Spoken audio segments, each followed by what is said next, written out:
The doorbell rang at 7:12 p.m. and my stomach dropped like a stone because I recognized the knock, 3 quick taps, pause, 2 more. Exactly the way Sarah used to signal me from the hallway when we were dating and her roommate was asleep. I stood in the kitchen holding a half-empty bottle of Prosecco, watching her hurry past me in that emerald dress that still fit her like the day I proposed, and she didn't even glance back to see if I was following. She opened the door and there he was, Ethan, 6'3" of easy confidence, and that same crooked smile that used to make her laugh until she snorted in college photos I deleted from my phone years ago. He stepped inside carrying a bottle of red wine and a bouquet of white roses, her favorite, and she hugged him so tightly her cheek pressed against his collarbone for 3 full seconds while I stood there like an idiot, wondering why my own house suddenly felt like someone else's stage. I remember the exact moment I knew something was wrong. And it wasn't the hug. It was the way she pulled back, looked up at him and said, "You came." In this breathy voice I hadn't heard since our honeymoon in Santorini when she whispered it against my neck at 3 a.m. while the sea crashed outside. Ethan's eyes flicked to me, polite and unreadable, and he extended his hand. "You must be Mark," he said, like we'd never met, even though Sarah had shown me pictures of them at graduation, arms slung around each other, both of them sunburned and grinning. I shook his hand because what else could I do? My palm was damp, his was dry and strong, and Sarah laughed this nervous little trill and said, "Mark, this is Ethan, my Ethan from undergrad, remember? My Ethan." The words landed between us like a live wire. The party was supposed to be our fresh start. We'd closed on the house 3 weeks earlier, a fixer-upper with creaky hardwood floors and a backyard big enough for the dog we kept saying we'd adopt once the renovations were done. I'd spent the day hanging string lights and arranging charcuterie boards while Sarah disappeared to run errands for 4 hours. When she came back, her hair was freshly blown out, and she smelled like that vanilla perfume she only wore on date nights. I kissed her cheek and tasted setting spray. Our friends trickled in, Jake from accounting, his wife Priya, my sister Lauren who kept shooting me concerned glances because she could tell I was off. But the whole night, Sarah orbited Ethan like he was the sun and the rest of us were just planets caught in his gravity. I tried to play host. I refilled glasses, laughed at jokes I didn't hear, took selfies with people whose names I'd forget by morning. But every time I looked for Sarah, she was touching Ethan's arm or leaning in to hear something he whispered, her hand lingering on his wrist. At one point I caught them in the hallway outside the bathroom, heads bent together, and she was saying, "I never stopped wondering what would have happened if..." The sentence trailed off when she saw me, but the damage was done. Ethan straightened up, gave me that same polite nod and said, "Great spread, man." Like we were colleagues at a conference, not a guy standing in my house with his fingers inches from my wife's waist. The truth didn't hit me all at once. It crept in through the cracks, slow and poisonous. There was the way Sarah's phone buzzed constantly on the counter, face down, and when I flipped it over out of habit she snatched it away so fast the screen cracked against the granite. There was the late-night work calls, that left her flushed and distracted, coming to bed hours after me with excuses about client deadlines that didn't add up because I knew her boss, Greg, and he was golfing in Scottsdale all week. There was the drawer in her nightstand I opened looking for Advil and found instead a silver bracelet I'd never seen. Delicate links with a tiny engraved E that caught the light when I held it up. She gasped when I asked about it, said it was a gift from her mom, but her mom had been dead for 6 years and hated silver because it tarnished. I started cataloging the lies like evidence in a trial I hadn't agreed to prosecute. The gym membership she never used but paid for monthly.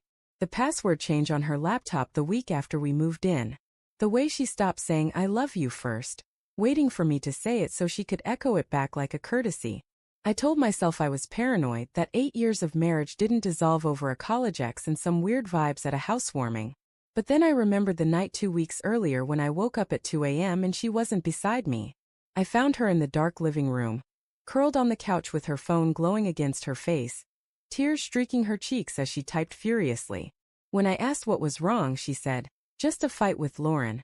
But Lauren was asleep upstairs and had been for hours. The party reached its peak around 10:30. Someone put on old throwback music. Usher, because of course. And people started dancing in the living room we hadn't finished painting yet.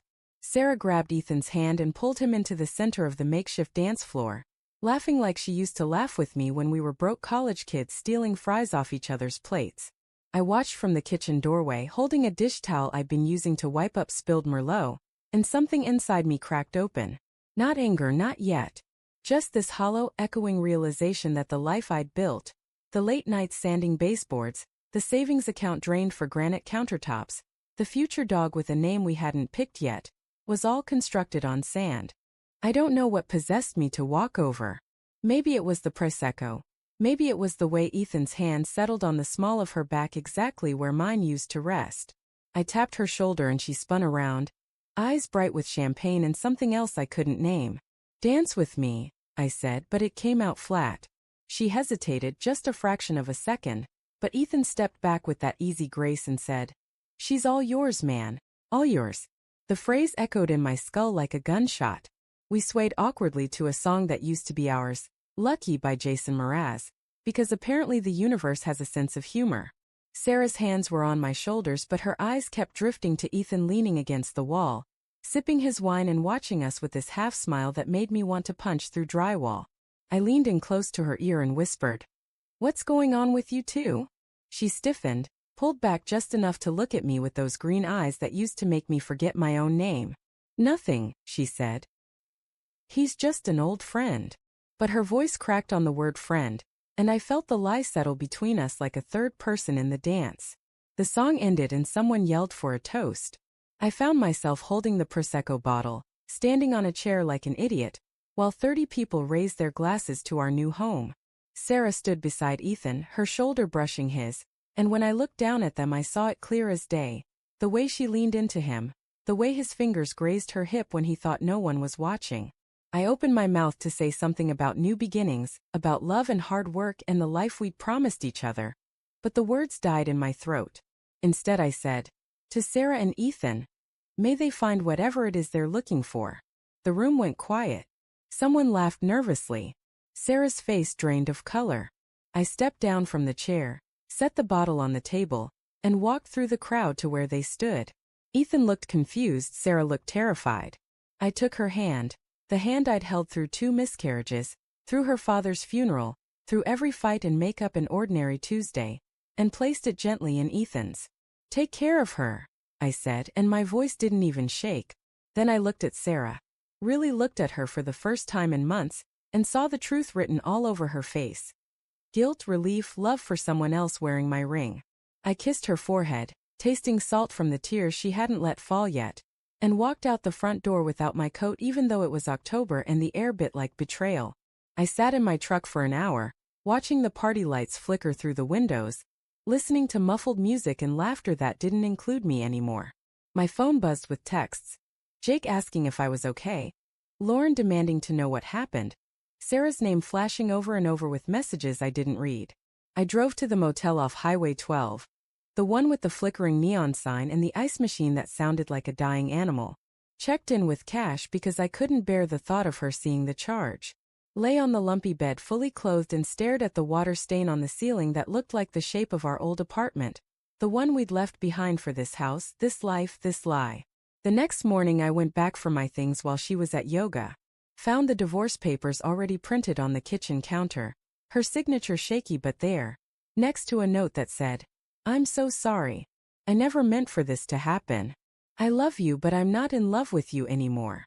The cliché of it almost made me laugh.